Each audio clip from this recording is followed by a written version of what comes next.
All right, welcome. Welcome back to a video. Dude, I have been like MIA. I feel like I was sick for a while, like 6 days straight. Lost 10 pounds. Wasn't completely down, but had no energy. So I haven't really messed with the car. You've seen we bought the 450. So I've had that going on. We bought something else that I haven't released on the channel. So I had that going on. We bought the forklift. I had to go out of town. Then I was exhausted. Then I was sick. I just haven't had no time for this at all. But I'm gonna force myself and come down here and get a little done on this tonight. Honestly, I don't feel like working on this car. So that's just the truth. I don't feel like touching it. I don't feel like working on it. But I've been resting. Losing 10 pounds in 6 days and not eating anything obviously resulted in the loss.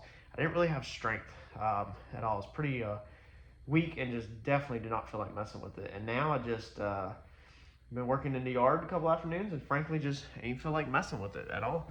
But I guess we're gonna try to get a couple things done this afternoon, even though I don't want to. See if we can make progress on this thing so that we can eventually get this thing to the dyno and then get this thing to the track. So we have a couple things that we need to do from where this thing was out of alignment. Getting alignment done. We need to do the travel limiters. So we need to get these guys put on here. Dude, I don't even remember dumping this box out. Wow. We need to put the travel limiters on, and we need to put new shock tabs on the back. Uncle Mike wants to do new shock tabs on the back. We need Uncle Mike to weld some tabs to the front of these arms. So we really need to, we're going to jack the car up, take the front wheels off again, take the upper control arms out of the car, take the steering rack out of the car, I'm pretty sure, because we need to change the bushings. So we need to do some measurements. So basically that's going to be my goal for this afternoon, is to try to at least get the steering rack out of the car so I can move forward with the bushings. Maybe weld in the travel limiters, maybe not. We'll see.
So basically what needs to happen is to be able to mount your shock limiter pieces on, we're just going to weld this tab. I think Mike wanted to come across, straight across the end like that.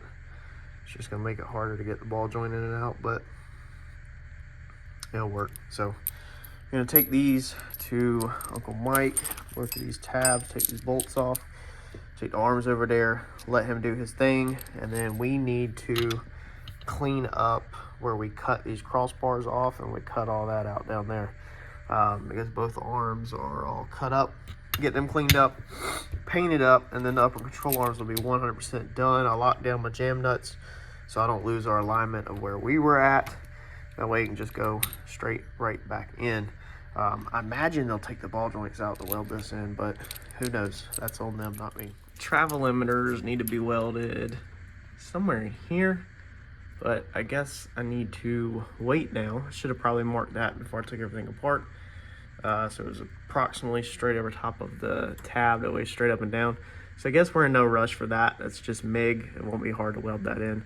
So I guess we'll wait until they get done with the upper control arms. Steering rack's not too bad. Mine's on a bolt, if you've seen the previous video. It is just through here. Literally, there's like a bolt welded in the end of the tube. I'll show you here in a minute how I did my rack, in case you're interested in doing yours. We zip tied this line right there to that, and then my steering bolt is right there. I switched it out from an Allen head to a normal bolt right there. So we just gotta undo these.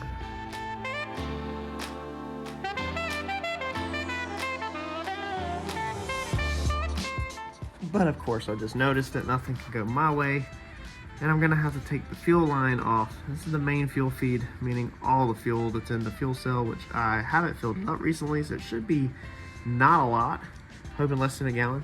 But I have to take this off and drain it all out just to get rack off, because the rack slips forward, and that's not happening with the main fuel line on.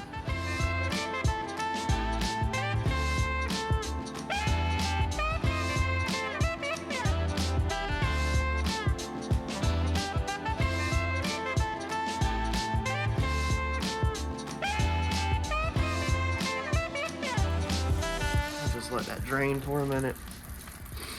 And I didn't look in the fuel cell, but I know I originally put 5 gallons in, and I checked it the other day before we went to Randy's, and it looked like I had plenty. So I'm hoping there's not that much. I mean, there can't be. I don't think there'd be more than a gallon in there. So I just did the measurements. I guess I should do it in case somebody's watching a video and wondering. This is the rack that come with the eBay Mustang 2 kit, supposedly a Pinto style. I don't know what it is. I don't know what year it is. I don't know anything, and that's what's very frustrating. Again, this all goes back to buying the eBay stuff, but it measures out to 1.3, and then as we roll it, it pretty much stays 1.3, give or take. This one is the same way. So I have a local guy actually named Dustin who I just sent them over to.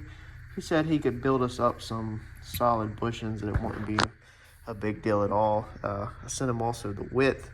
These rubber bushings went inside, but they technically stuck out pretty decent. They were like squished in. I think they've been riding in there like that, honestly. But yeah, if he gets me some solid bushings in there with a hole in the center, that would be amazing. I guess I need to get him the size of the bolt hole that we need also. All right, so that should be, we should be set now. So we need to go and order, let's see here. If we can get the bushings made, we need to order some high deflection Heim joint ends. We need to order a couple spacers. We just got a list of little stuff to order real fast for this car. Figured I'd give y'all an update where it's at, what's been going on. I'm gonna put in an order for this stuff, and we'll get this stuff in, and then we will install it and hopefully get this thing together. The F450 is a major priority of mine though. Got to get that thing done and on the road. I have a lot of money tied up. As you've seen in that video, I paid over $15,000 just for the vehicle not running, plus the repair. So I got a lot, thousands and thousands and thousands of dollars out on that.